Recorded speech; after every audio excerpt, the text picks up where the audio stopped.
Good evening, everyone. If I can have your attention, thank you very much. Good evening, everyone. Before that red dot comes on and we're in doing business, if you have your mobile phones, kindly silence them, turn them off or whatever, so that we're not interrupted during our procedures here.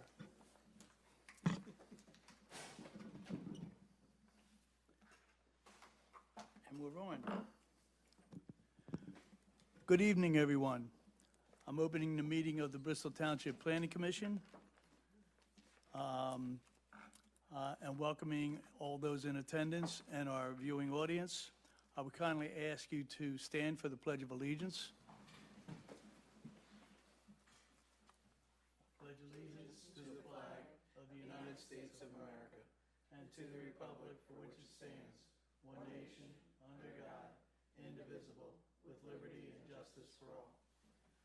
And I'm going to ask you to remain standing, to keep in mind our troops that are in harm's way, our prisoners of war, our killed in action, or missing in action, for all the children who've been separated from their parents, for all those suffering from the war in Ukraine, and any personal intentions you may have.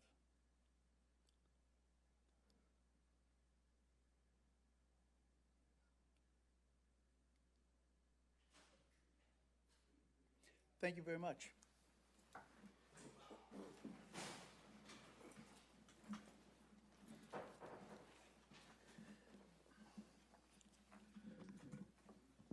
So starting off, I will say again, welcome everybody. We do have a lengthy agenda this evening, so be patient as we go through these applications. And for the first item on our agenda is consideration of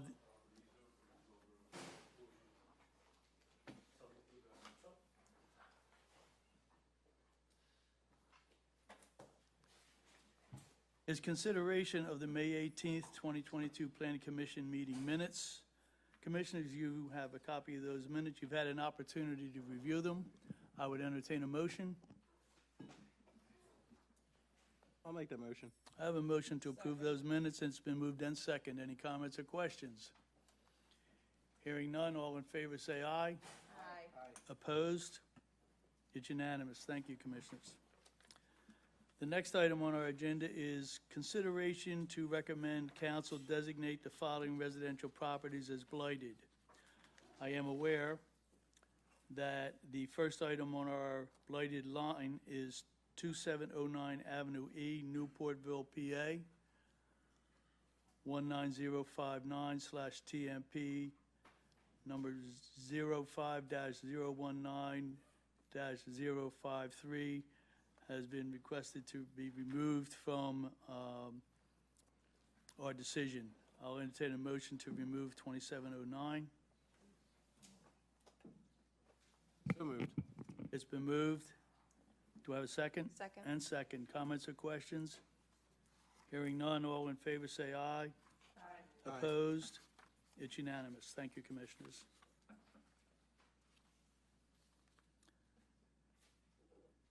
The next property is 969 Dixon Avenue, Croydon, PA.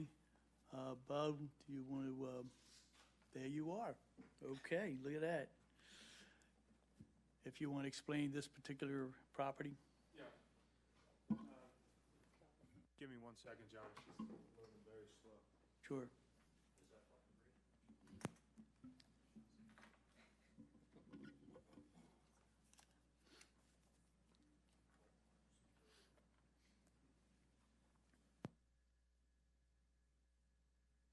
I can give you guys a brief while it's loading if you want.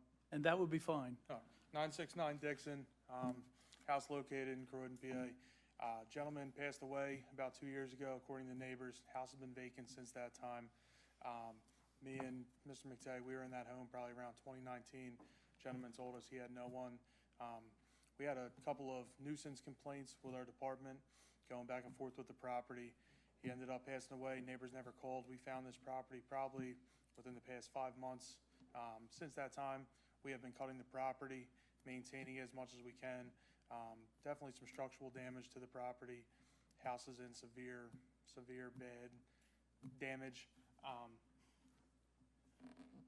We have some pictures of the property in the front. This is not the property as of now.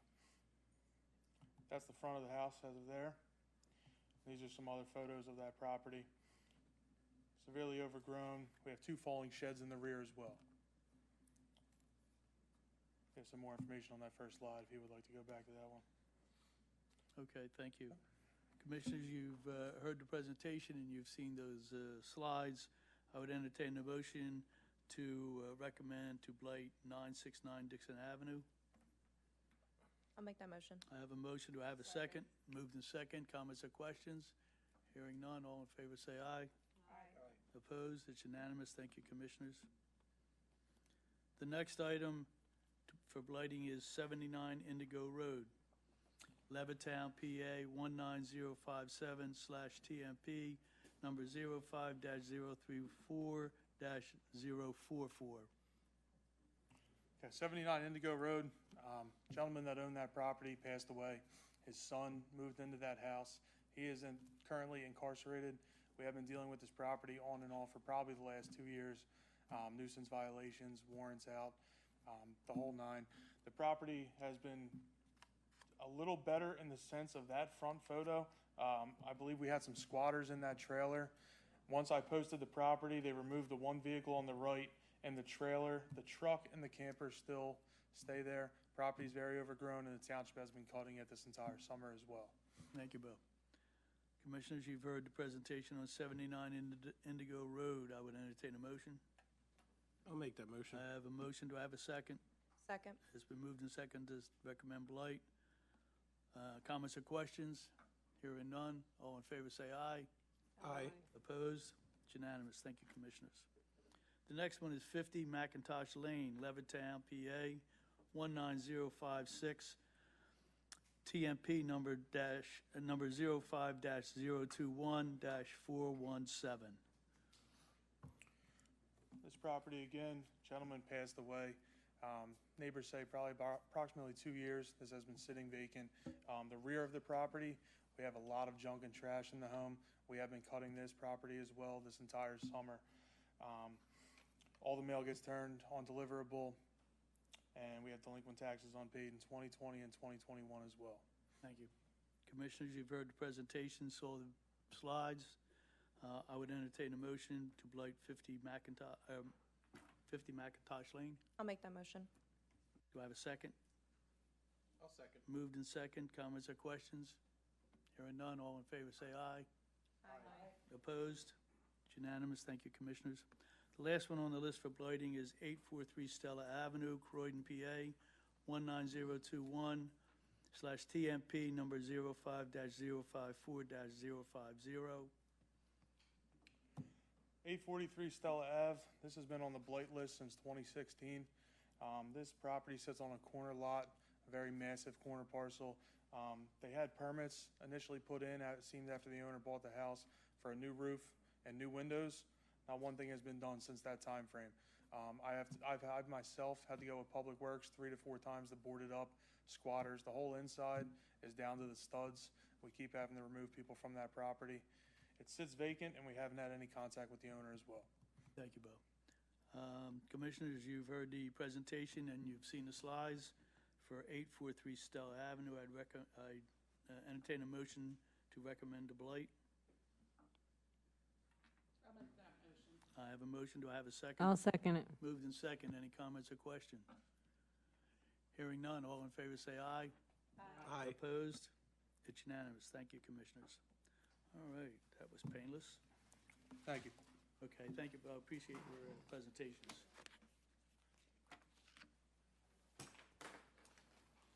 Our next item on the agenda is conditional use.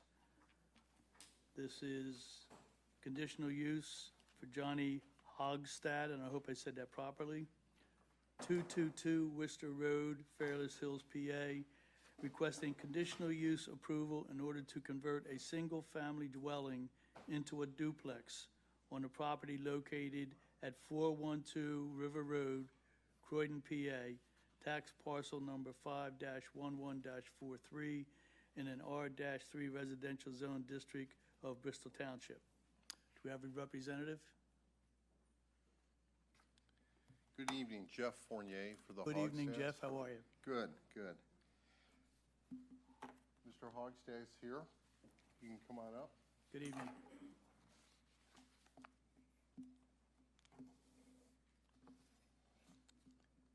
This is a conditional use.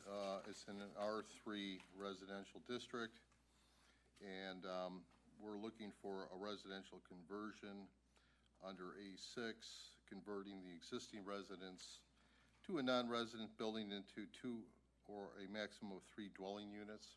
We're seeking 2 dwelling units. Do you want to swear him in? Do you normally swear No, him in? that's not necessary. Okay, so let's go to the pictures here to show them what we're looking at. Go to the number 1. Right.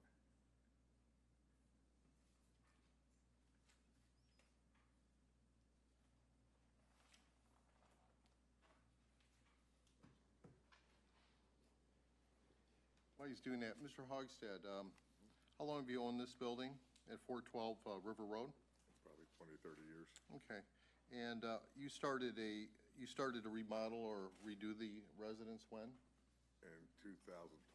Okay, and what did you do to the residence at that point? Well, the roof was starting to cave in, and when we started tearing it apart, we noticed that there was no center support stud for the ceiling. And when they built the additions on the side, they ran the roof into the additions, so it all had to be ripped off. And then the walls were out of line, they all had to be resupported and redone. And from there, you then started, you requested a permit to, Built a Do- second, the dormer out, built like a second floor. okay, so you have a first and second floor to the property? Any luck? So unfortunately, for our viewing audience, unfortunately, we have technical difficulties here as far as showing these pictures up on our screen.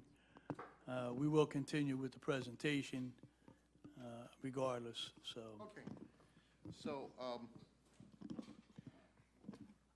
so you obtained permits to build both a first and second floor, correct? And could you describe to the commission here what the first floor looks like? Well, when you first go in, there's a foyer, which is part, laundry room and front foyer. To the left, there's a stairway going to the second floor, and a doorway going into the front living room with the downstairs, where there would be like a living room, dining room, kitchen all straight ahead, and to the left are 2 bedrooms, and in the middle of the kitchen and 1 bedroom is a bathroom. Okay, and so there's 2 bedrooms on the first floor? Yes. And then 2 bedrooms on the second floor? Yes, it's basically the same layout. On the second floor, there's a front room that's just for storage. And right now, you only have a kitchen on the first floor? There's not even a kitchen in You there. haven't built, yeah, but it's still a single-family home at this Yeah, it would only point? be a kitchen on the first floor Right. at this time. Okay. So my question is, what is the reasoning for making a duplex? What is the reasoning behind that? Well, we had to tear it all apart, so we figured as we're doing it, put the second floor on, and then just extra income. I'm disabled. Okay. Commissioners, you've heard, I'm sorry, do you have anything else that you want to explain? We received a letter from Gilmore and Associates. I think you may have received that letter. Yes? Right now, at this point, the plot plan, they wanted a surveyor for the plot plan. And we don't, they're still waiting for the plot plan to be put together. The architect is waiting for the plot plan so that he can put in the lateral sewer lines that are requested by Gilmore and Associates, along with designation of 4 parking spaces. And so I don't have that exhibit to present to you today as it relates to it, okay? And even if you did, it really wouldn't help us tonight. We'll roll with what we have. Yeah, unless you need unless you need to see that evidence, we could present it at a later date. It's up to you. Okay, And does that conclude your presentation? Yes. Okay. Commissioners, you've heard the presentation. Any comments, any questions? Okay. I have a comment. So, although we applaud your reconstruction and improving your home, two things. I just wanted to make you aware that historically within the township, if there is a change to what is a single-family residence currently, and an addition to be made on there for another living unit, so to speak, we have typically allowed that in specific cases when it would be for what you would call a mother-in-law suite, like a relative moving in there, there's some hardship, they need to take care of them.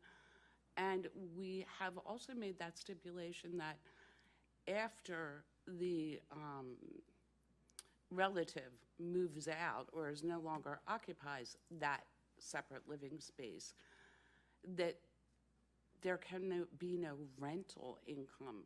So it couldn't be rented out for a for-profit situation. So that is typically how we have done things in the township, because again, you're going from a single-family residence to a duplex or a for-profit, and we kind of don't usually agree with that. So I just wanted to put that out there as far as what the historical situation has been all along. Okay, the second thing is, and I guess I would address this to your representative. The letter sent June 10th from Gilmore and Associates, so that, I think it asked for a number of responses. So am I correct in the assumption that what you had just said previously was you were kind of unable to respond to that letter because certain other areas that you had to get information from wasn't provided to you yet? Yes. The two primary responses that Gilmore and Associates is looking for is a surveyor plot plan. Okay. And the reason for that is because of the sewer issue. And in fact, having a two-dwelling unit requires now two lateral lines running from the house out there. They wanted the surveyor and the architect to draft those lines and how they would attach to the sewer system. That was one of the major things that's in here, along with waiting for sewer capacity. So that was a big issue also. Got it. Okay. Thank you. The second one was the parking. With 2 units under the code, requires 4 parking spaces. And so with that, again, they wanted the plot plan and then the layout of where those 4 parking spaces would be on the property. Thank you. Those are the 2 things we're waiting for. So Jeff, I would like to say that, we are aware that that letter never came because we were looking for that information, and now you're explaining why. Right. That's understandable. We can't even look at, we don't know what's going to be the results of whatever is going to be done. Right. And to make a decision on that would be, it just wouldn't make sense to us. Yeah, I would. We'd have to actually see what's Right. going on. But more importantly, just to expand a little on what Kathy just said. Historically, this commission has always looked at conditional use for properties that are single dwellings and taking into consideration the need for that single dwelling usually has to do with some sort of family things, issues, or health, or something to that effect. And then when that event ended, the property and the language would even be in the decisions that the property would go back to its original state. So it couldn't be used as a income apartment. That's how we always view that. And that's exactly what Kathy is saying. So we do understand why your intent was to do what you planned on doing. It doesn't necessarily fit into the concept of how we look at single properties and how they can be used or expanded. So if you have anything you would like to say, any comments or anything, we'll certainly take a motion on this application.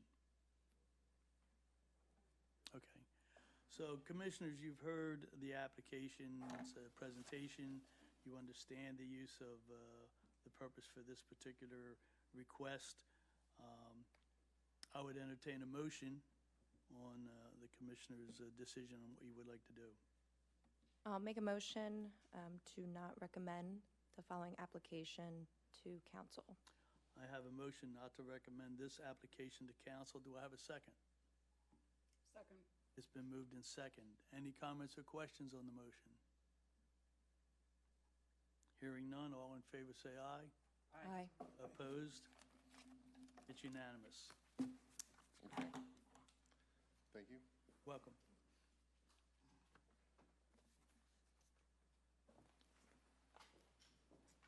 Our next item on the agenda, under conditional use, is Michael Rosanelli, and I hope I said that properly, 445 Mill Road, Andalusia, PA, requesting conditional use approval in order to convert a single-family dwelling into a duplex on the property located at 812 6th Avenue, Croydon, PA, tax parcel number 5-007-264 in an R3 residential zone district of Bristol Township. Good evening, sir. Good evening. How are you? I am blessed and have another day. And you are Mike Rosanello. Mike? Oh, Okay, Mike. Rosanello. What's it? Rosanello. Okay. Thank you very much. I sit corrected. Okay.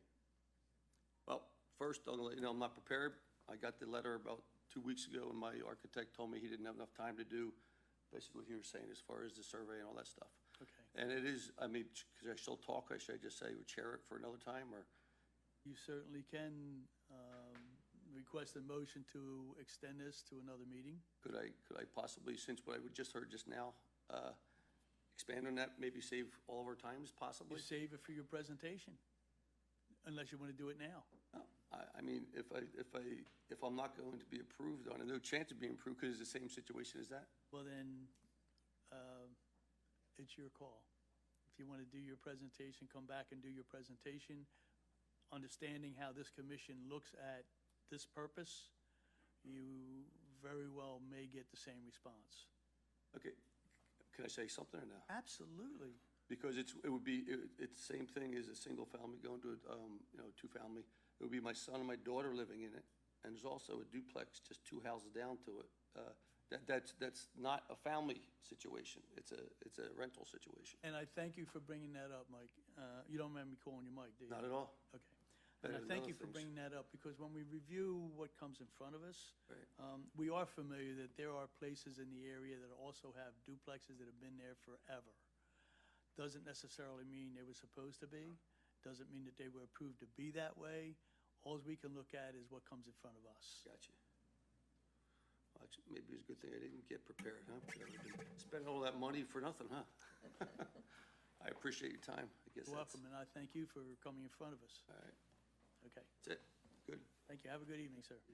So we still have to, but the facts that this is on the record, we still have to entertain a motion on this particular application. Do I have a motion from the commission? I'll make a motion to not recommend to council the property being converted into a duplex at 812 6th Ave, Croydon, PA. I have a motion. Do I have a second? I'll second. It's been moved in second. Any comments or questions? Through the chair, I have a comment. Yes, So to our audience and possible viewing audience, I just wanted to make sure that our audience understood, if there is a truly a need for a parent or an incapacitated relative or, anything along those lines, that we are certainly open and understand the need to sometimes have an addition put on your house that serves as a residence for them, and in order for the family members to take care of that person. So we certainly are open to that. We also certainly work on the honor system too, that the people coming in front of us are giving us if there is an actual need. As far as making it up for profit or just dividing the home into two separate residences for a for-profit, that's what we tend to frown on. thank you, Kathy. And again, I appreciate you expanding on that so everybody kind of understands how this commission looks at it. So we have a motion and a second. We have a comment. Any more comments or questions? Hearing none, all in favor say aye. Aye. Aye. Opposed? It's unanimous. Thank you, commissioners.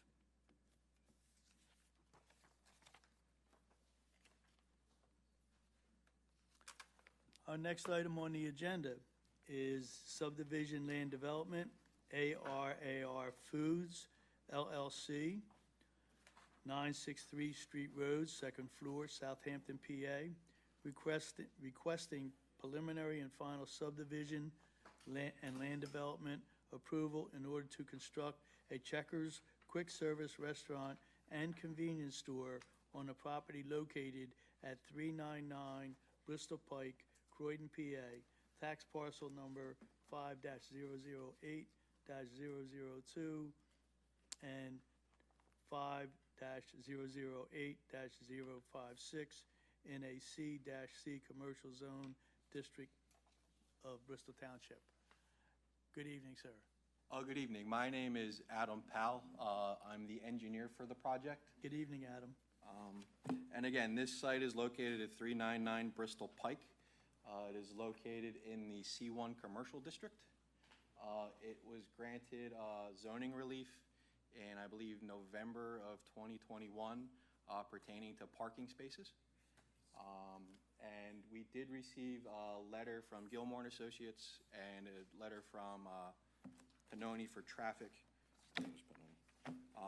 And I'm more than willing to go through item line by line, but basically, Actually, thank you, Adam. Actually, the commissioners have pretty well read that, and as long as everything, with the exception of your request for waivers, okay, if everything else will comply, correct. then I don't think we need to go through that. Okay. Well, that'll save us some time. You sure will. So again, if we want to quickly flip through the slides, it's the existing bank building sits here, and then there was the parking lot. The drive-through has always existed. What we're proposing to do is a double drive-through along the back. Would use the same curb cut out onto the street, circulating through the parking lot in roughly the same fashion. And the Checkers would be on this side, and then there'd be a little convenience store on the other side. Not really changing grade. There's some handicap ramps and some parking spaces, but basically it's just a redevelopment of the building and a relayout of the parking lot. Okay, and if you want to go down your waiver request list? Okay, so there's waiver 17714E, which preliminary/final. Again, that's a waiver required because we're trying to do both steps simultaneously. 17735B deals with abutting existing streets with cartway widths. The applicant is requesting a waiver from this requirement because Clover's already there, it already exists, a specific width and everything, so we're just basically asking to let that remain as is. 1741M requires minimum 5-foot radius provided for all curbs. I think we forgot K. Oh, I'm sorry, K. Requires all internal parking lot separation islands be confined with curbing. There's a partial waiver. There's some sections where we're gonna do some landscaping, but some of these curbs and islands, are basically painted. So we're just basically asking to allow that to remain. And for access around the site, 177-4M is minimum 40-foot radiuses. Again, we're basically sticking with the same layout and striping pattern, so some of our radiuses are down to 2 feet. They're still there, they're just a smaller radius. 77-4Q, street trees provided along the frontage. We're basically asking a waiver to allow us to fit as many as we can. Again, the building's right up on the street here. We have the driveway that exists, and then we have the sidewalk and the pavement. And we'll do a fee in lieu of whatever trees we don't fit. If we can't fit them in there, we'll handle that way. 77-4G requires the parking spaces to be 10 by 20. Again, we're asking to allow them, I believe they're 9 by 18. We're asking to basically maintain the same size. 77-48D3, grading within 5 foot of the property line. Basically, there's some sections where we're doing some grading for handicapped ramps, servicing, sidewalk and things of that nature. We're gonna have to be within 5 feet. So we'll make sure we're on our property, but that would be a waiver. 177-51A, street tree requirement. Again, it's asking the waiver just because of the frontage impacting along the street. That would be 177-51A1. 1, correct. Thank you. 177-55L, loading space size to be 12 by 55. We have the length of 55 feet, but we're asking to narrow 12 feet down to 11 feet. And that'll be located in the rear of the building in one of the double stacked of the drive-throughs. 177-91A1 and 177-92A1, plan scale of 50. This plan's basically drawn at 20 scale. If I did it at 50 scale, it'd be the size of a postage stamp. So it just sort of makes sense. And 177-91C3 and 177-92C3, location, names, and widths of streets. That requires us to do surveying and locating things within 200 feet. Given the size and the proximity of this site, it just makes sense to stay closer to our limits. Okay. Thank you, Adam. Anything else? No, that's it. Okay, Commissioners, you've heard the presentation, you've seen the drawing. Any comments or questions? Through the chair, just one quick question. Sounds like a great project. In the zoning review there, I guess, was there a resident that you had to work with in order to make sure the fence was okay? I just want to make sure that that's included in the plans. Yes, and it'll be documented on the plans that we have to work with them, and we're actually going to put the whole zoning decision on the plan, so it's noted, instead of just saying we have a decision. Perfect. Any other questions? I do have one, Adam. We're going to address the loading. Yes. Because as we understand, you have 2 running lanes for your clients to come through. Correct. And if your loading's done in the daytime while you're open for business, that you're going to block off one of those 2 lanes. Yes, so in the event that we're just guessing, but I'm suspecting we're going to request that lane be the inner lane next to the building. That's fine.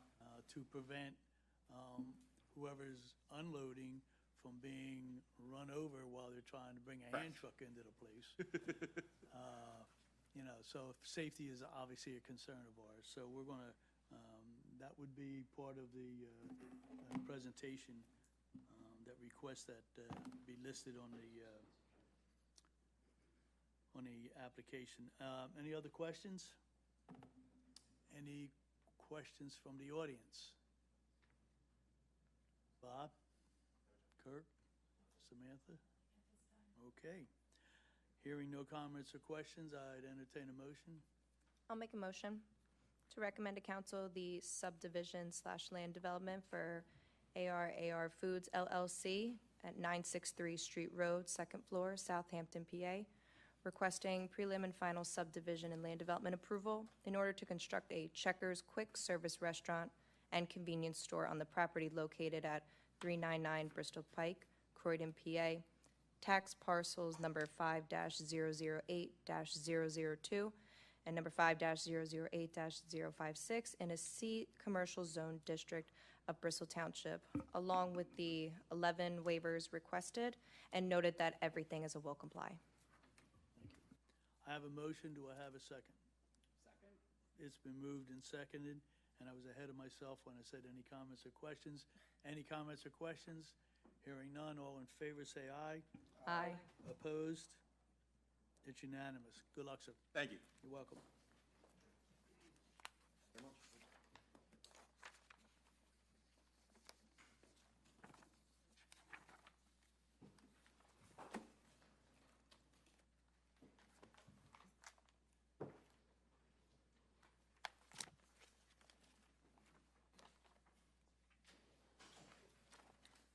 The next item on our agenda is under subdivision and land development. This is for Paul Leinheiser. I hope I said that properly. Leinheiser. I'm going to get it right one of these times. Ask my kindergarten teacher.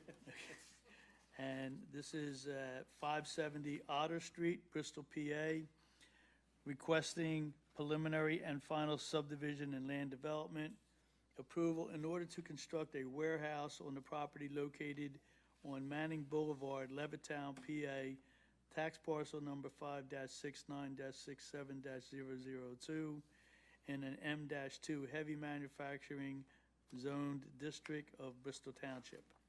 Good evening, sir. Good evening. Larry Young from Tri-State Engineers. Larry, good Hi. evening. How are you? How you doing? All right. This is Paul Leinhauser. He's Sorry, I got the owner- name wrong, Paul. Leinhauser. Yeah, Leinhauser. Okay. It's just me. I will say this commission loves to have fun, so Moving on. moving on. Moving on. Are you related to Barbie Leinheiser? Oh, okay. The Told Barbie at 52. She used to work for me, so, yeah. The property is located at 1615 Manning Boulevard. It's in the M2 Heavy Manufacturing District, tax map parcel 05 69 67 002. The property started out at 67,000, a little over 67,000 square feet. The council vacated a portion of Williams and Harmer Avenue. You can see up top here and off to the side. So basically, township gave up the rights for that land. They were paper streets. They're at dead ends of these roads that intersect them. When you vacate, half the roadway goes to each fronting property owner. So Mr. Leinheiser picked up some additional area along the top of his property and around the side of his property. The property now is 81,000, including the vacated area. There's an existing nonconformity on the property. It's the impervious surface. He has one existing building there right now. And the impervious surface, it has a lot of stone, paving, covering basically the entire property. It's 92% impervious right now. And this may be a little late to ask this question, Larry. Do you have a pointer? Yeah. Okay, so if you could point to the areas you're talking about. Yeah, this is all either stone or paving up here. This darker color is all stone on this side of the property. So you can see basically there's grass here and there's grass right up front here. So there's not much grass on the property as it exists. We went to your zoning hearing board in 2021, November. They granted us a variance for impervious surface The proposal is to subdivide this, and because this property was loaded up with impervious surface, stone, paving, and all, sidewalk, concrete, things like that, no matter where that lot line was, you were never going to get to the ordinance requirement. So they granted us a impervious surface variance for Lot 1. Lot 2, the newly created lot, abides by the ordinance. Also, they granted us relief on, can you flip to, go past the pictures. Right here, there's a loading dock, loading berth right here, and it's in the front yard. And that's typical of the buildings down this road. There are plenty of buildings that have loading in the front yard. And because the lot's so narrow, it's hard to get tractor trailers in the back to unload. So that's why it's in the front. So they granted those two variances for us. Like I said, the proposal is to subdivide the properties. This is a conforming lot now, will be proposed. And again, this has a variance on it for impervious surface. So that's the proposal. The improvements that we have are, there's a parking lot in the very front of the property. There's an aisle that goes to the back. There's also parking in the back.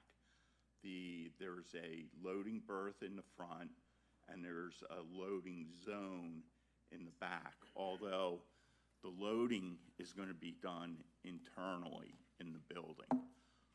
That's our second loading spot. The berth is up front again. The loading is internally in this building. Okay. So, we have a letter from Gilmore and the Bucks County Planning Commission, and I can go through it if you would like, but they all are. And actually, that won't be necessary as long as they're all will complies? There will complies With the except exception for, of your waiver request? except for a couple items. Okay. Okay, so, one of the items is, again, you need two loading spaces. The one loading space is internally in the building. That is item A7.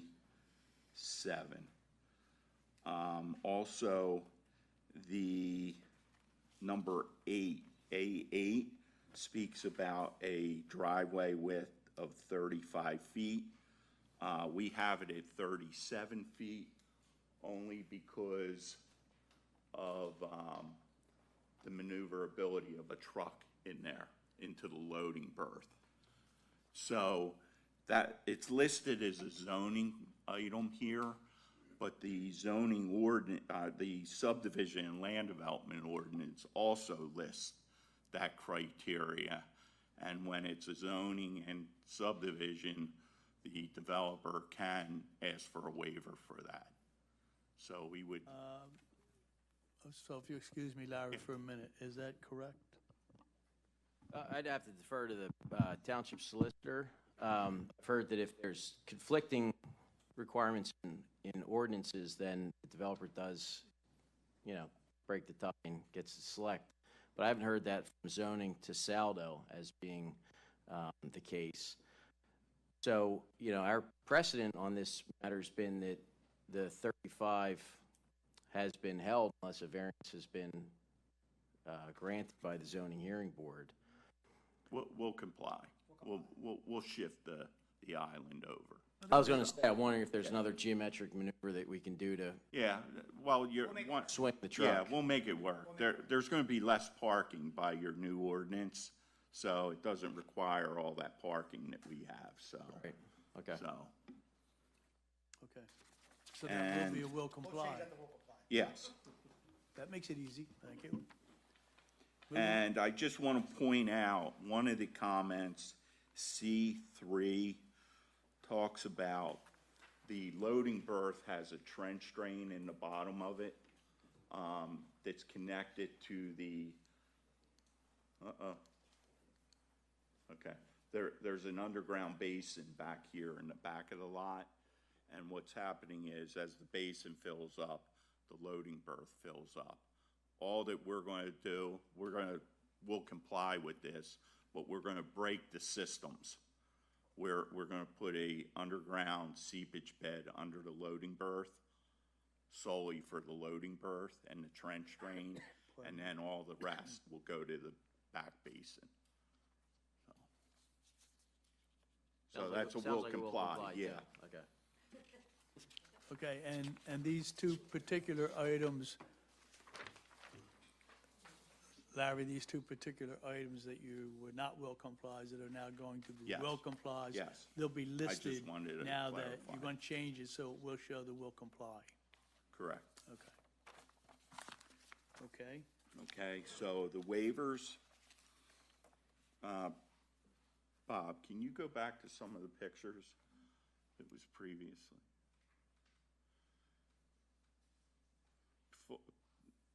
That, next one. Back. Yeah, right there. So if you look down this road, you'll see a lot of these waivers that we're asking, nobody has the proposed, curbing, sidewalk, things like that. Okay. So it may be a longer list, but because of this area and it's a dead-end street, that's why we're asking for them. Thank you, Larry. So, the first item is 177-14E, to ask for prelim final of the major subdivision land development plan. Number 2 is 177-35A, leaving the cartway where it is now. It necks down at the very back to 15 feet, but it's past our driveway, and there's only one property that accesses that point, at that point. Next one is 177-35A, 43A, and 66A.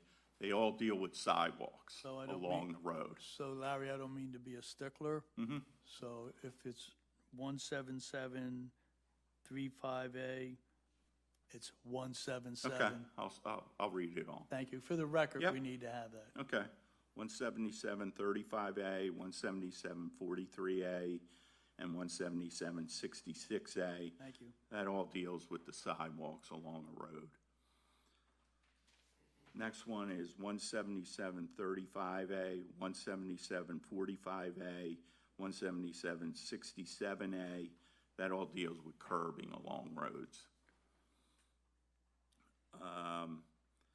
Next one is 177-41K. That is requiring all parking lots to be confined by curbing. We just have paving, and that's pretty much the way it is up and down that road. The 177-48D3, staying a minimum 5 feet from a property line.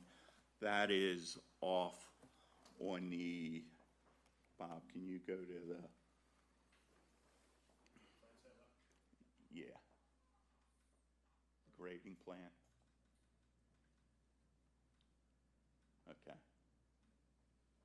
So that occurs right here where the vacation happened. Right. So we have to grade right up to the property line to make everything work there.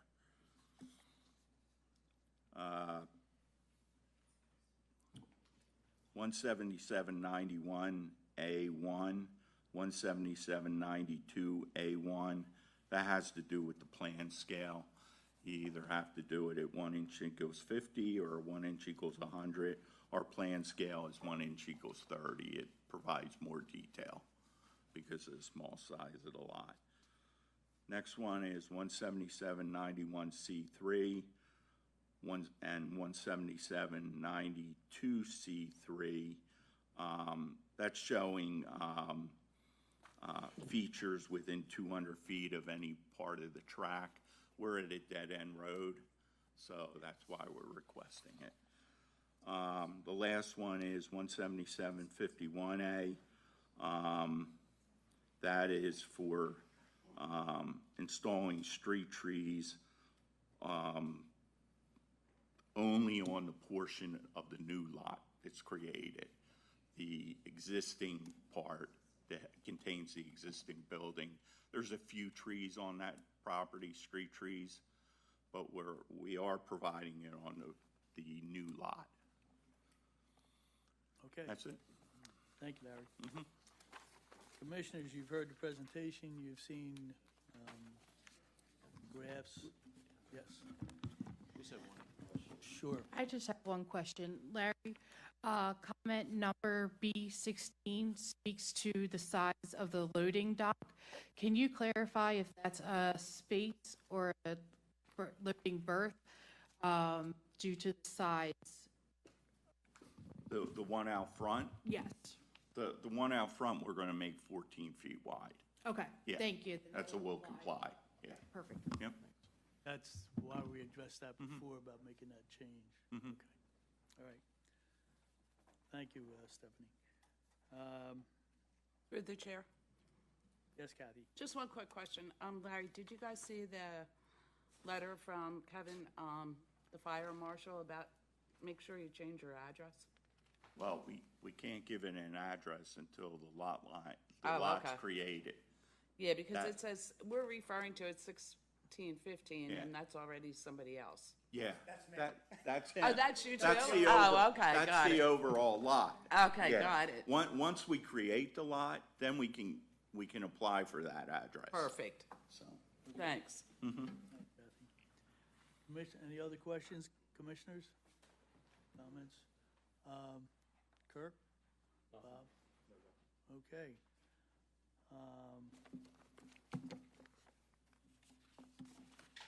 All right, commissioners, entertain a motion.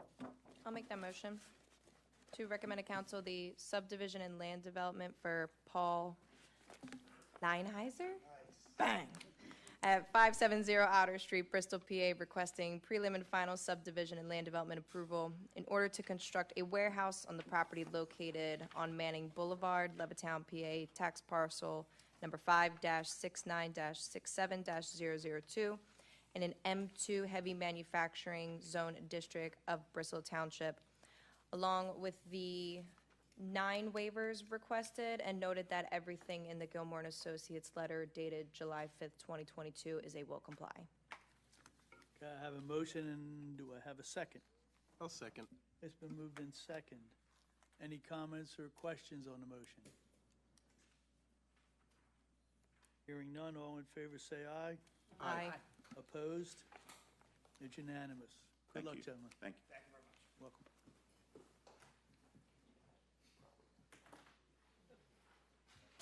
Our next item on the agenda is Lavender Builders LLC, 1060 Big Oak Road, Langhorne, PA, requesting, and this is under subdivision, requesting preliminary subdivision approval in order to construct 2 single-family dwellings on the property located on Avenue C, Newportville, PA, tax parcel number 516-77 in an R-1 residential zone district of Bristol Township.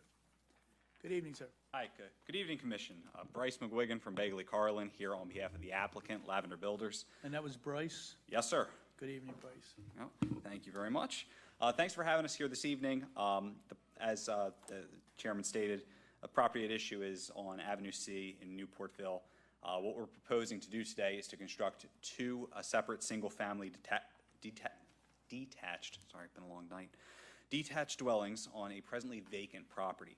I have with me tonight here Eric Conovis, who's the owner of Lavender Builders, together with Nick Vastardis, who works with Vince Fioravanti, who's together the engineers on the project. Good evening, gentlemen. So just a bit of background before I get into the nuts and bolts here. So the property itself, it's in the R1 residential district. It's approximately 2/3 of an acre, and it's presently vacant woodlands.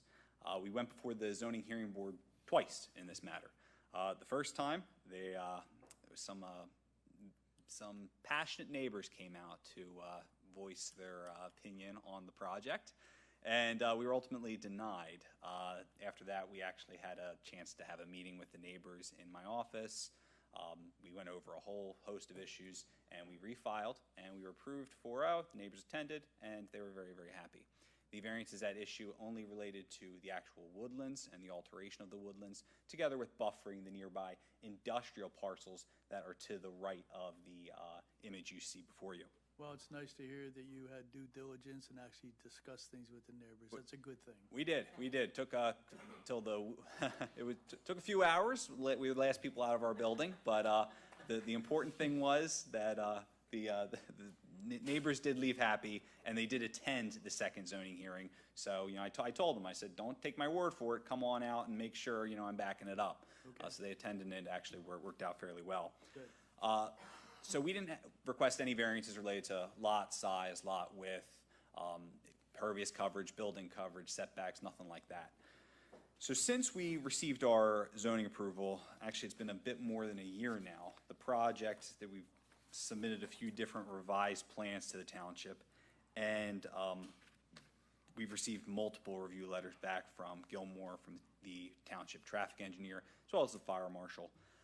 The main issue that's come up and that's resulted in a rather lengthy delay between the zoning process and where we are tonight involves access to the property. Now, the entire time since we first submitted about a year and a half ago or more to now, the project has generally looked like what you see here before you tonight. And Bryce, excuse me, I'm going to ask you, do you happen to have a pointer with you? I do not have a pointer. I apologize. If anybody has one wants to share, God bless you. Thank you very much. I appreciate you doing that. He's running great at the rescue. Seriously? Hell yeah. I won't forget that. Thank you. All right. So the project, like I said, generally looked like what you see here before you. The access was always going to be through what is technically a paper street. But let me orient the commission so we're all on the same page. So the property, they're technically they're technically addressed Avenue C. However, this is Avenue B. Avenue C is underneath. That property doesn't even front Avenue C. Yeah, it's a little confusing. So Avenue B rounds this way, and there's a paper street that directly is in front of our parcel, which is right here. So this paper street is approximately 50 feet wide, and the initial idea, which we approached the township about, was to simply extend Avenue B through the paper street. The township was understandably not incredibly enthusiastic about that. So we've gone through a few different iterations. The township was of the mind to vacate the paper street that's in front of our parcel, and so we proceeded in that fashion. We negotiated with the neighbor whose property is up here. The neighbor was unwilling to provide us with his portion of the paper street once vacated. So as a result, we're left with this 25-foot wide section right in front of our properties. That's not a practical or legal problem for us because the roadway, Avenue B as existing, is 20 feet wide. So we can still maintain that 20-foot wide stretch of roadway through our half of the paper street. We ultimately need another waiver or two, but practically speaking, what we're proposing is the same that's existing in the neighborhood right now. So Bryce, let me ask you this question as you're pointing to that. So am I to understand that the green area on the side of the paper street is actually still part of the paper street, it's just colored in? Yes, so the paper street is where I'm tracing my pointer right here. Gotcha. That is the paper street, and it continues onward towards the right as well. Okay. So this is the area at issue. If we're able to obviously get recommended approval and move forward in the process, we would then petition the township to vacate the paper street, and this 25-foot portion would then become part of the lot at issue here. What we would then propose is to make the road a private roadway that fronts both parcels, and this is where the kind of the legal wrangling comes in, because ultimately, like I said, physically, aesthetically, practically, the project has never changed. However, it's terms of belt and suspenders, how do you make it work from a legal perspective? So what we landed on here is we're going to make an HOA that's basically a 2-unit HOA. Each of these properties will be part of a homeowner association. The homeowner association will own this private roadway. There will be the HOA through that. There will be access maintenance agreements for the roadway, as well as the stormwater basin to the rear. Now, to be candid, I know that when you think a homeowner association for 2 lots, it's not the ideal way to paper something. However, in this particular case, it actually does have some positives. For instance, these lots, like I said, from a practical perspective, were always going to be joined at the hip. We knew from the start that they were going to be on this paper street, and we talked to the township early on and knew that we would likely have to do some sort of private roadway. So there was always going to be an access easement here. There was always going to be a recorded maintenance agreement for the roadway. And there was also, one of the terms through zoning, there's going to be a recorded maintenance and stormwater easement towards the rear of the properties as well. So instead of recording all of these separate agreements and these separate easements, now through the HOA route, it's just part of the HOA. So like I said, from a practical perspective, these properties were always going to be joined at the hip. Legally, through recorded documents, there was always going to be an arm and a leg. There were always going to be a bunch of them. So now it's just going to be through that homeowner association. With the homeowners association, now both properties do have frontage on a private street that connects to the public right-of-way. And the actual variances, the actual waivers that we're requesting here tonight, a majority of them relate to the private street. The rest are just fairly standard waivers I would submit, and obviously we're ready to go through all of those for you here tonight. Now, I know that obviously I just went through quite a bit. Does the commission have any questions about the general orientation of the property and kind of what we're generally proposing? Absolutely. A couple things. Understanding what you just explained to us, Kurt, I want to ask you this question, and Bob, and Samantha, I'm going to ask you all. The fact that that is a paper street, which means there's no ownership, the one person on the other side owns that half, and then you would own the other half, okay? How could you segregate half of that road to let everybody know that is the access road for those 2 buildings, and they can't cross into the other part of the paper street? How do you do that? So what would happen is when the paper street is vacated, obviously half goes to our neighbor, half goes to us. Correct. And that would just become the neighbor's, the new property line essentially. So if someone wants to journey on to his property, I guess that would be incumbent upon the neighbor to extend his fence line if he would like. What we're going to do, obviously, is we're only paving our portion, and we're not going straight to the property line. Gotcha. So the neighbor does have a fence right now that I think goes right around where my laser pointer is on the top of the screen. It would be up to him if he wants to extend that. When we had conversations with the neighbor, he was just very intent on he didn't want anyone to interfere with his property as And existing. that's understandable. Which, hey, we were never trying to do. Sure. But I'm not sure exactly what his plans are. Okay. But no one would certainly be driving. This would all remain to be grass and remain to be wooded. I believe there's a couple trees on there now as existing. I don't anticipate the neighbor will make any material changes to that, but it's not going to be a risk of someone going driving through that area. Okay, thank you. And you have a waiver list? Yes, sir. Yes, sir.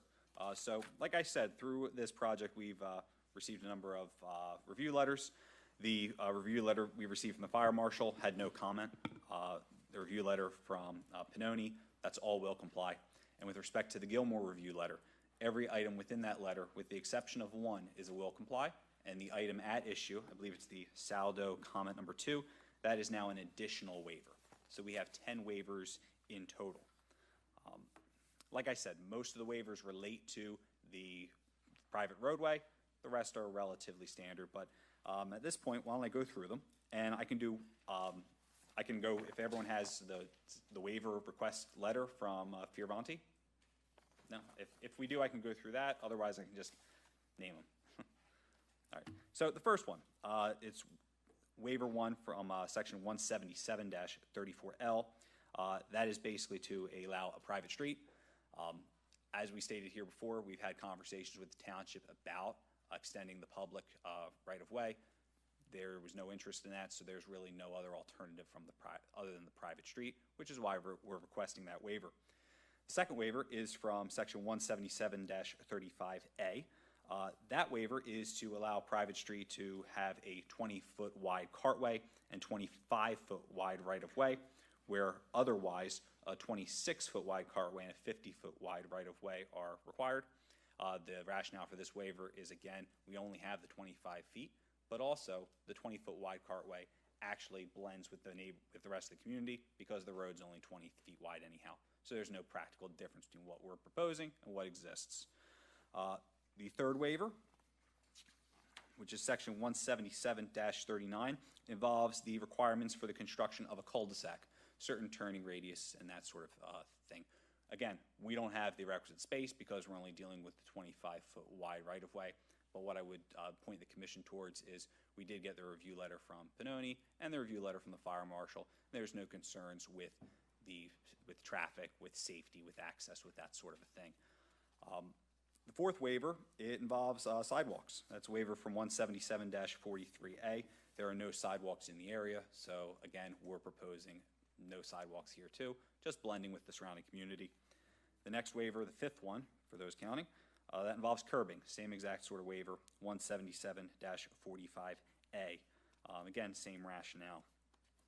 Waiver number 6, which is from 177-48D, as in dog, 3. This one, we're not entirely sure that this is a required waiver, but we're asking for it just better safe than sorry. This one involves slopes near the property lines and certain grading.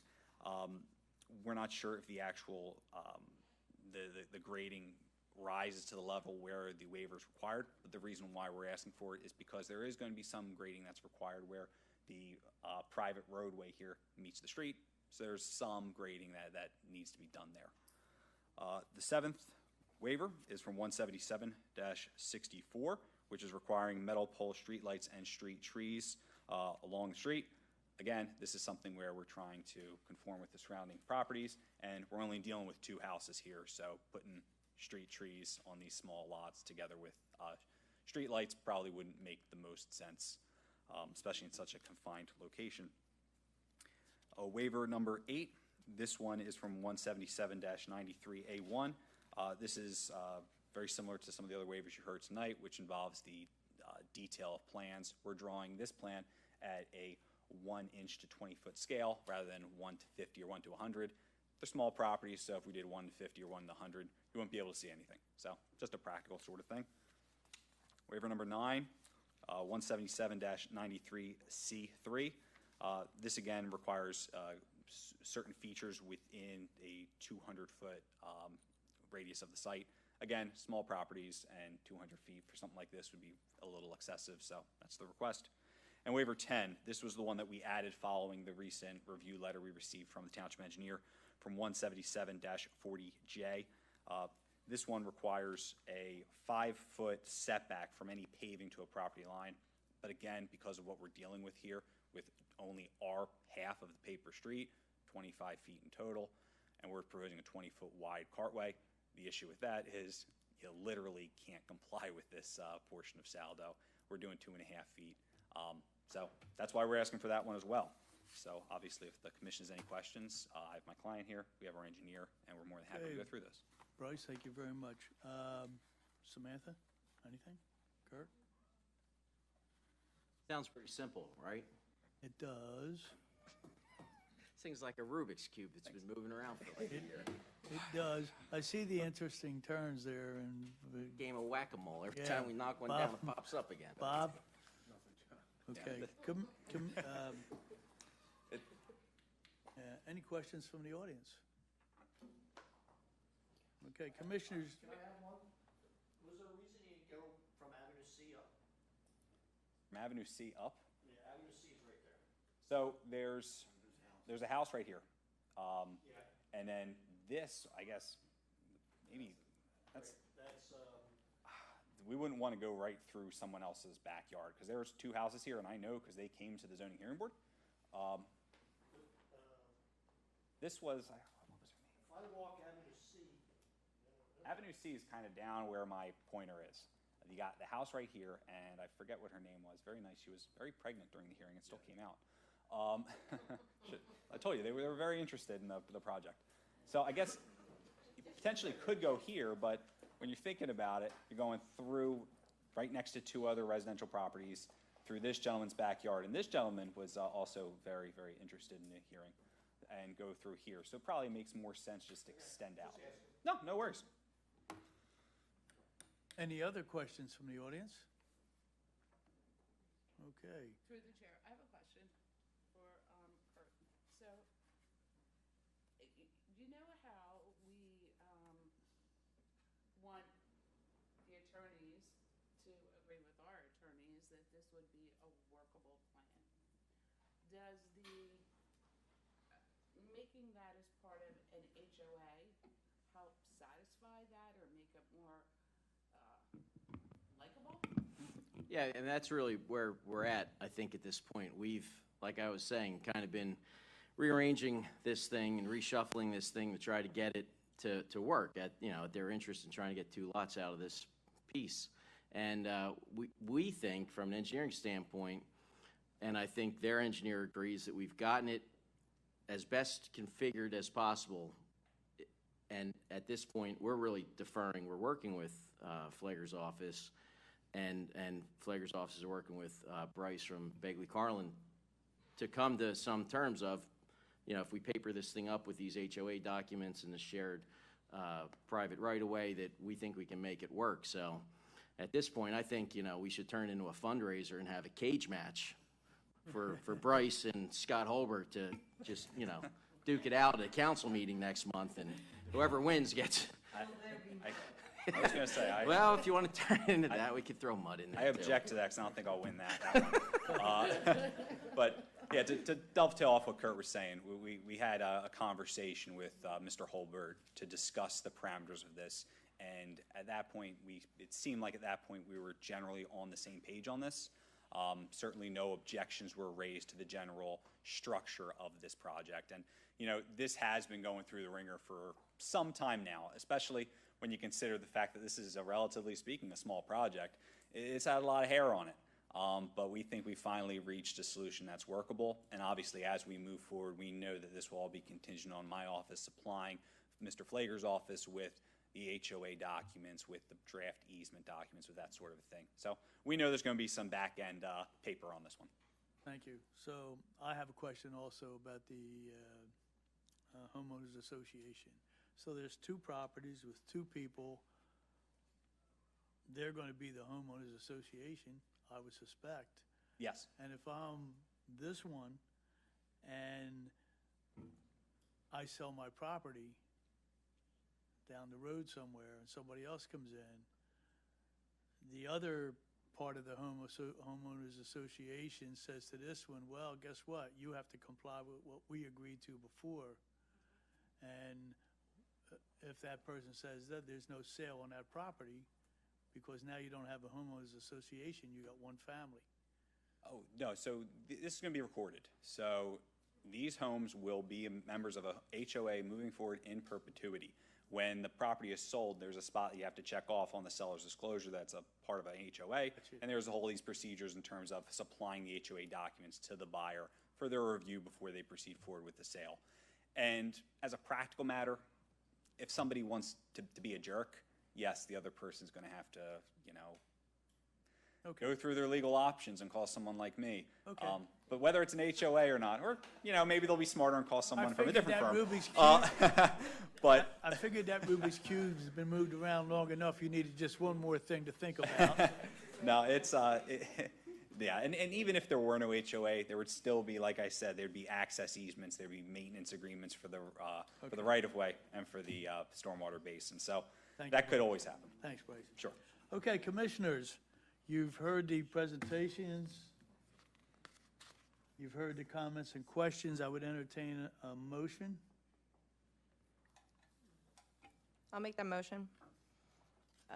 To recommend to council the subdivision for Lavender Builders LLC, 1060 Big Oak Road, Langhorne, PA, requesting prelim subdivision approval in order to construct 2 single-family dwellings on the property located on Avenue C, Newportville, PA, tax parcel number 5-16-77, in an R1 residential zone district of Bristol Township, along with the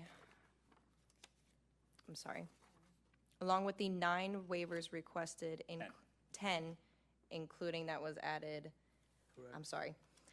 number 177-40J. So in total, 10 waivers requested. Also noting everything in the Gilmore Associates is a will comply. Yes. Perfect, thank you. Okay, I have a motion and need a second, and it's been moved in second. Any comments or questions on the motion?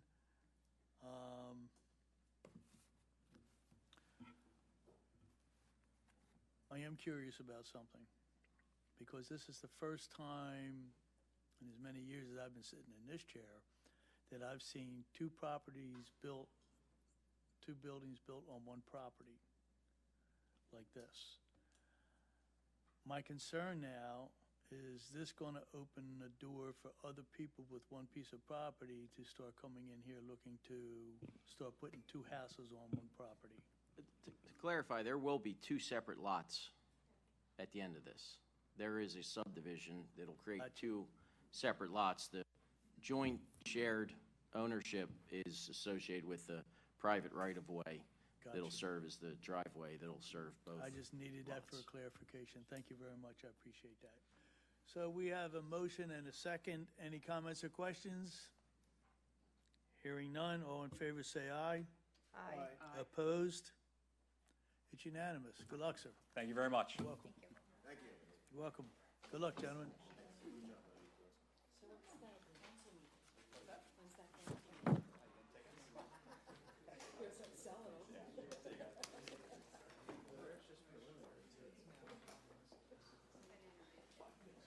Our next item on the agenda is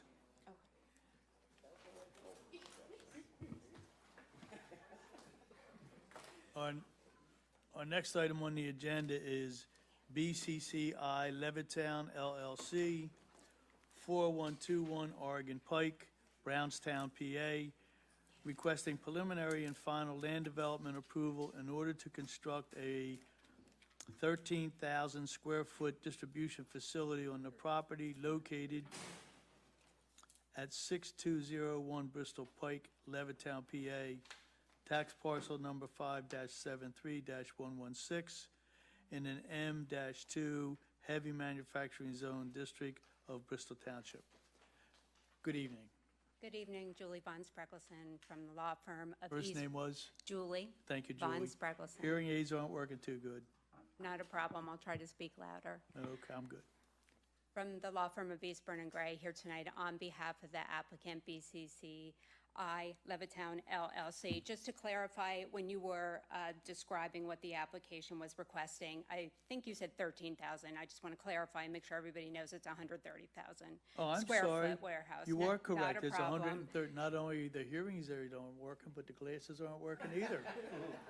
Not a So problem thank you at all. for, actually, it was a test, Julie, and you passed. You've Thank done you good. very much. I'm glad. Now can we just be approved and we can leave? Okay. You got it. So joining me this evening to my left is Mike Callahan. He is here on behalf of the applicant. To my Mike. right is CJ Buck. He is the project civil engineer from Bowler Engineering. And then hiding, where is he? Behind Mike is Matt Hammond. He is the project traffic engineer from Traffic Planning and Design. Good evening, gentlemen. So to provide a little bit of background And I on know you this have a pointer. I seen you pass it property. off. Oh, he's doing it for me. He's my Vanna. Oh, okay. There you go. She said, I'm prepared. So, the property was originally Zone C Commercial District. In August of last year, Township Council rezoned this property to M2, which is Heavy Manufacturing District. And I believe everybody's quite aware of this property and the current use, Hammock Hotel. Say it's not in the best condition, and it's heavily leaned hotel. The property has 3 frontages: Airport Road, Hardy Street, and Bristol Pike. The property also has 2.473 acres of resource protected land that consists of woodlands, wetlands, and then a portion of the Delaware division of the Pennsylvania Canal that CJ is pointing to right now. So what that does is it reduces the gross lot area from 9.578 acres to 7.105 acres. So that's the existing conditions, but we also have the plan up there, a rendered version of the plan. So what applicant is proposing is to demolish the hammock hotel, which I think everybody would be happy about, and they'll clean up the property, and then they propose to construct a 130,000 square foot warehouse, which is an F3 use and permitted by right in the M2 district. 65 parking spaces are proposed, which include 4 ADA spaces. There's 14 loading spaces, and also 2 stormwater management underground infiltration basins are also provided. I think CJ's pointing to the area. Thank you. The natural resource protection land will be preserved and buffered. Access will be via right-in, right-out only driveway to Bristol Pike, which will restrict truck ingress, with truck egress permitted at this driveway. So no trucks going in, but trucks are allowed to exit. A full movement driveway on Hardy Street and a full movement driveway on Airport Road. Truck ingress will be limited to accessing that driveway.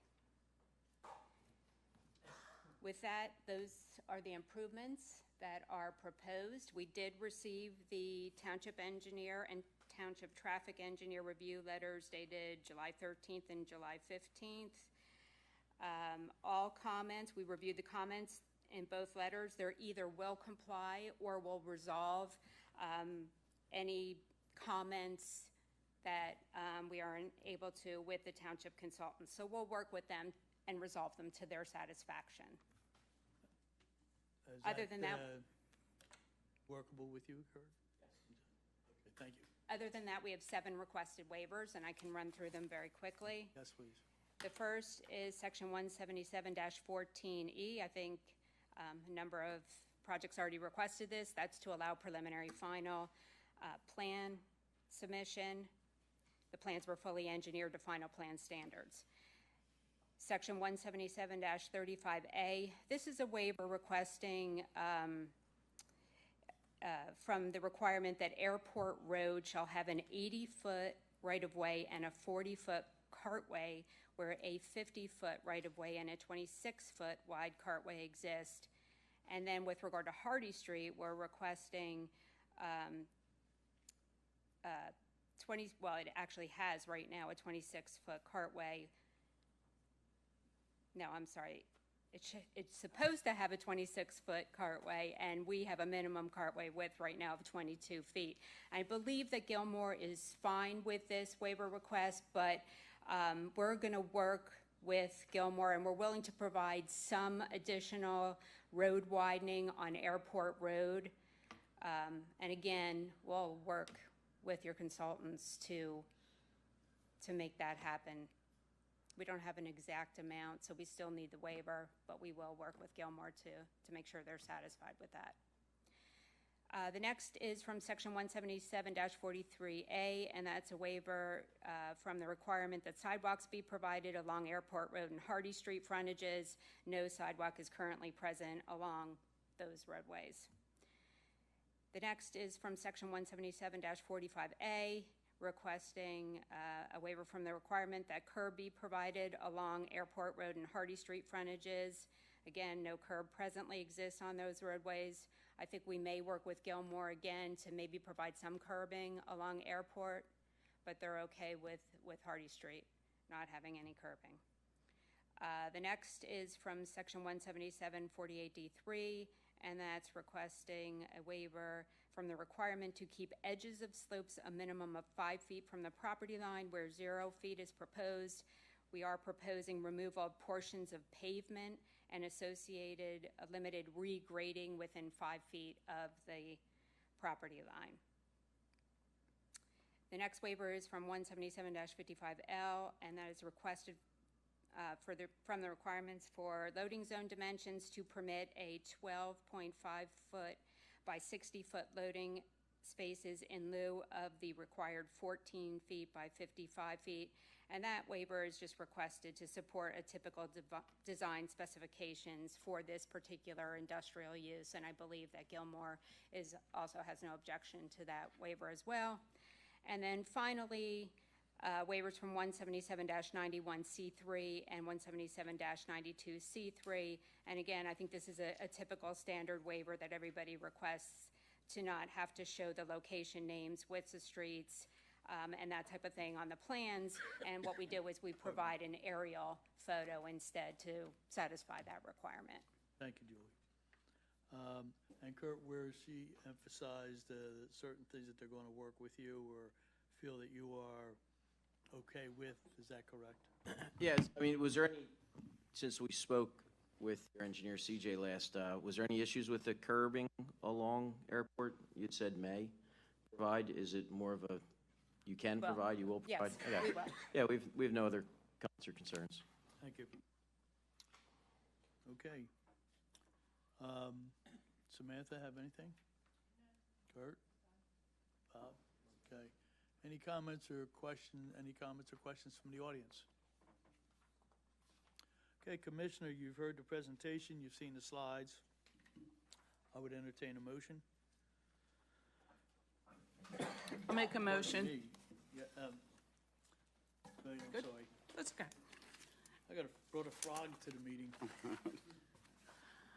In regards to BCCI Levittown LLC, 4121 Oregon Pike, Brownstone, PA, requesting prelim and final land development approval in order to construct a 130,000 square foot distribution facility on the property located at 6201 Bristol Pike, Levittown, PA, tax parcel number 5-73-116 in an M2 heavy manufacturing zone district of Bristol Township.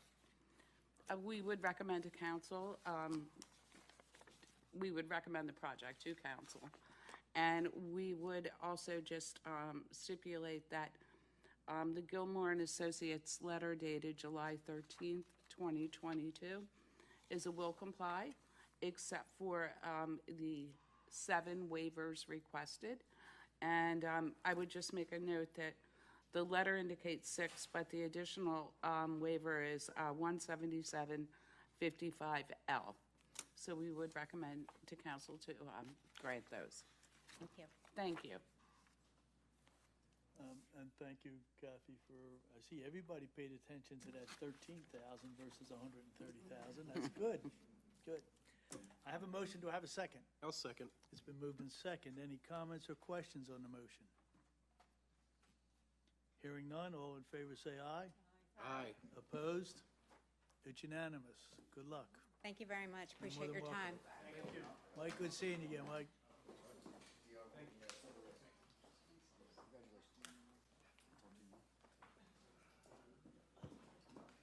Okay, the last item on our agenda is subdivision land development. D.R. Horton Incorporated, 2060 Detweiler Road, Suite 103, Harleysville, PA, requesting preliminary and final subdivision and land development approval in order to construct an age-qualified residential community on the property located at 4201 Lafayette Drive, Bristol, PA, tax parcel number 5-59-144 in an R-2 residential zone district of Bristol Township. Good evening. Good evening. Nate Fox from Obermeyer on behalf. I'm sorry, your first name? Nate Fox Thank you, Nate. from Obermeyer on behalf of the applicant D.R. Horton.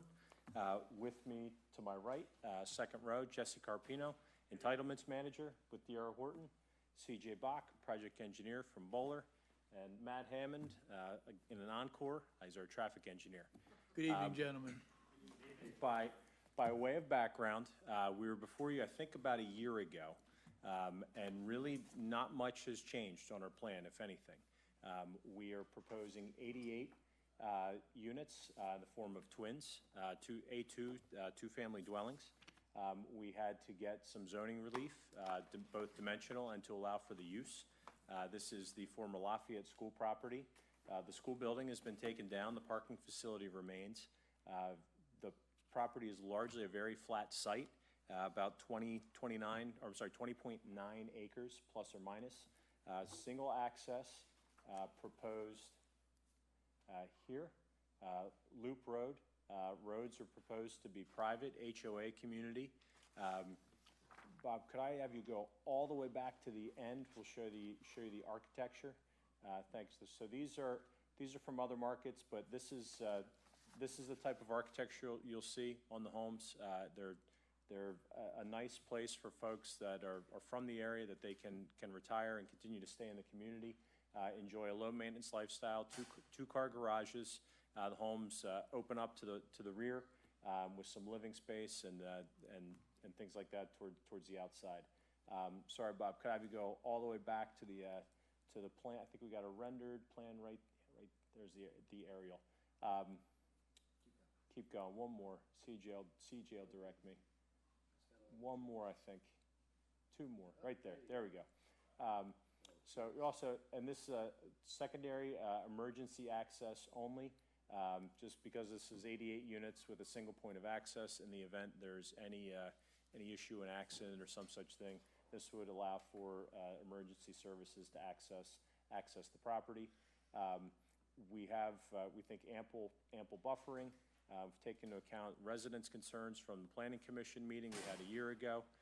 We did receive zoning relief from the Zoning Hearing Board in October of last year. I will note there is one variance we need to go back for. Even though the plan hasn't changed, we'll call a cleanup variance. We got impervious surface relief for the entirety of the tract, but we do have to go back and request impervious surface relief on the individual lots. That was not something we foresaw when we filed the initial Zoning Hearing Board application. So we're going back to get that Zoning Hearing Board variance, we hope, and we have the application pending. But we're hopeful that that wouldn't preclude your recommendation of this development, as the plan has not and will not change. So Nate, what's your feel with going back in front of the Zoning Hearing Board trying to get that particular variance? Favorable. I mean, they were unanimously, 4-1 voted for it last time, and I think we're looking at as nothing has changed. The facts haven't changed. We have more engineering done, so we know more, and we're even more comfortable requesting the relief. And I think hopefully our good faith and diligence continuing to move through the development process will carry us through. Well, for your information and, of course, the audience and viewing audience, the reason for that question is normally if we have lingering variance issues with Zoning Hearing Board, we really don't see having any reason to go forward till we get that cleaned up. But, we'll hear the rest of your presentation. Sure. And, to be fair, we wouldn't ask you to take any position on the Zoning Hearing Board application. They're a quasi-judicial body, independent. We wouldn't want to. Absolutely correct. Yep. So I'm not stepping on their toes. No, and I wanted to be completely upfront with you, as that's something that just came up with this review letter. But again, the plan hasn't changed, so that wouldn't change anything. Related to, we have two review letters. One from Sam McCurt at Gilmore & Associates dated July 8th, 2022. We will comply, subject to waivers request, and I'll say one or two discussion points. If you like, I can go through the waivers first. Well, if everything else is a will comply, you can go through your waiver list. The only thing I would say is that not a will comply is a general review comment related to a trail connection. That is on page 6 of 7, comment E2. We talk about a potential trail connection related to the Mill Queen and Black Ditch Creeks Trail Feasibility Study. Considerations requested for providing pedestrian access from the proposed site to the park. We're bounded by a PICO easement or utility right-of-way. There is an existing basketball court here. We're not actually sure who owns that. We think that might be the county. I don't know if that's county's court. Okay. Thanks, Ron. And preserved area behind us. We don't know that there's actually a practical place to do that. However, we are not requesting any relief from the fee in lieu of recreation area of $1,500 per unit. So our thought is that the $132,000 or so that's generated from this community, if that's something that makes sense for the entirety of the township to use those fees for, that would be a great place to deploy those, but I would defer that to you as the planners and to your council members. That's just a thought. But that was the only item that is not a complete will comply. Okay. Well, just add on that. That was a discussion topic we had when we met with D.R. Horton early on in their planning process of this site. And we had pointed out to them that, this new municipal park was constructed recently and that the PICO right-of-way connects across from Bath Road down to this former Lafayette School site. And at the time, the Park and Rec Director and the township staff had tossed the idea out as to explore whether or not a trail connection might be something of interest to them as a marketing thing to their community, of us as the township with the trail connection. It certainly correlates with some other higher level, higher altitude trail planning in the region. So it's been talked about, and actually, for full disclosure, throughout that process, early on that process, we were told by PICO, no, we're a utility company. Our right-of-ways are for utilities, not for trails. Right. And they really had a real significant policy change. And then, I don't know this officially, but we've been hearing and seeing that policy's shifted again. So maybe it is feasible. But again, it was something that was thrown out.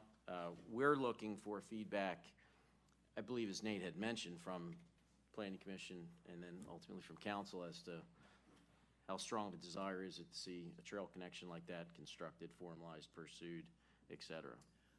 But it's not a necessity. There is not a requirement for the trail. Okay. And I didn't want to stand up here and tell you we're completely will comply with the comment. More than fair comment, and we did discuss it, but we've explored, just as Kurt said, we've explored that, and that's our understanding with PICO. Don't know anything officially, but I don't know if it really benefits anyone other than the residents of this proposed community to have a trail connection. It would be a nice marketing idea, but I don't know that we can do it. Okay. If I'll go to the waivers. Please. So on page 2 of 7. First waiver, 177, section 14E from your Saldo. Preliminary is final. Again, our thought is that we've presented this plan in the same form, and now we've fine-tuned the engineering details. We have a review letter from Gilmore, and I think we got the roadmap. So hopefully you don't need or want to see it again, as you have very full agendas. Section 177.45B, requested from construction of curbs with Belgian block instead of the design standards. This will be a homeowners association private community, so it would not be a township problem, and we'd prefer, for maintenance purposes, to have the Belgian block, as if a snowplow chips it, it's easier for the HOA to replace a Belgian block than a section cutting out the road and like for the curb. Number 3, from section 177.48D3, requirement to keep edges of slopes a minimum of 5 feet from the property line, where 0 feet is proposed, particularly along the edge of the property here and here. We do have to do some grading, and we're going to be within 5 feet of the property line, have to get there, and just the way the site lays out. I don't know if there's anything else, CJ, I'm missing there, but driveways. Yeah, that's true. Every driveways, these are twins. We do have to grade right up along the party wall line. Item 4, 177.49A, request waiver from the requirement a minimum easement width of 20 feet where 10 feet is proposed for the access easements, as these are only access easements. The pedestrian access easements that get over to the right of Sir, do you mind speaking up so they can, thank you. And C.J. Bach, our project C.J. engineer. Bach with Bowler Engineering. I'm the civil engineer for the project. We're proposing, I think there are two 10-foot kind of breezeways that connect the road back to the right-of-way, the county area, just to provide for some interconnectivity between that existing use on the county park and potential residents here. So instead of a 20-foot, we can only really fit 10, but at least we got something in there, I thought, to, provide for that interconnectivity. Thank you. Thanks, CJ. And number 5, 17749D, from the requirement that nothing other than grass or ground cover be permitted, placed, planted, set, and put within the area of an easement. Mind walking through what it is in the easement areas? If I could elaborate, there's an existing 48-inch pipe that bifurcates the property down here in the front, and it currently does not have an easement. So we're going to propose an easement, but as part of that, there are certain improvements that are going to be coincidental, particularly our driveway that crosses it. That's probably the biggest thing, but alas, we would need relief to allow for having our access drive traverse the proposed easement. Okay, thank you. Thank you. Number 6, 2 sections 17791A1 and 17792A1 from the plan scale requirement. It's either 1 inch equals 50 or 1 inch equals 100. We're proposing that this be 1 inch equals 60. Largely for legibility, either it's too small or we'd have multiple sheet. We won't be able to show that all in one sheet if we want the full size. And that is the extent of our waiver requests. Thank you, Nate. Everything else is a will comply, and I'm hopeful that can recommend approval. So everything else is a will and comply except general review comment number 2. That is correct. Where an ongoing discussion, I suspect, is still in the process. Yep, and Who knows what's going to shake out of that? Yeah, and I anticipate we'll probably, as we get closer, there's probably some other things we'll be talking through as far as homeowners association documents, the particulars and whatnot. Your solicitor's office will have to weigh in, and sure some other general items as we get closer that just make sure everything's buttoned up and this is something that council can feel confident approving. Thank you, Nate. Okay, Samantha, you have anything? Kurt? Nothing. Okay. Any questions from the audience? All right, commissioners, you've heard the presentation from the applicant. You've seen the drawings. I would entertain a motion. I'll make that motion, but first I'd like to say that for all of us, we're glad to see this project moving forward in our townships. That's awesome. I'll make a motion to recommend to council the subdivision land development for D.R. Horton, Inc., 2060 Detweiler Road? Detweiler Road, thank you. Suite 103, Harleysville, PA, requesting prelim and final subdivision and land development approval in order to construct an age-qualified residential community on the property located at 4201 Fayette Drive, Bristol, PA, tax parcel number 5-59-144, in an R2 residential zone district of Bristol Township, along with the 6 waivers requested in the Gilmore and Associates letter. Noted that the Pannoni letter dated July 8th, 2022 is a will comply, and that everything with the exception of comment E2, we prefer the trail connection. However, if it can't be done, we certainly will accept the fee in lieu thereof. Comment E2 on page 6 of the Gilmore and Associates letter dated July 8th, 2022.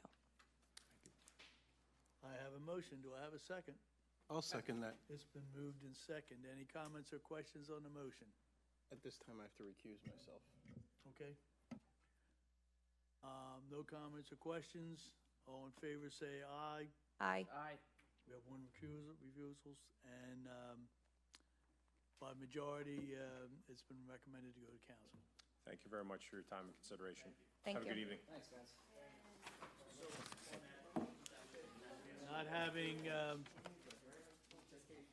Not having anything else on our agenda, I would entertain a motion to adjourn. I'll make that motion. Second. Moved in second. Comments or questions? Hearing none. All in favor say aye. Aye. Opposed? Meeting is adjourned. Thank you very much.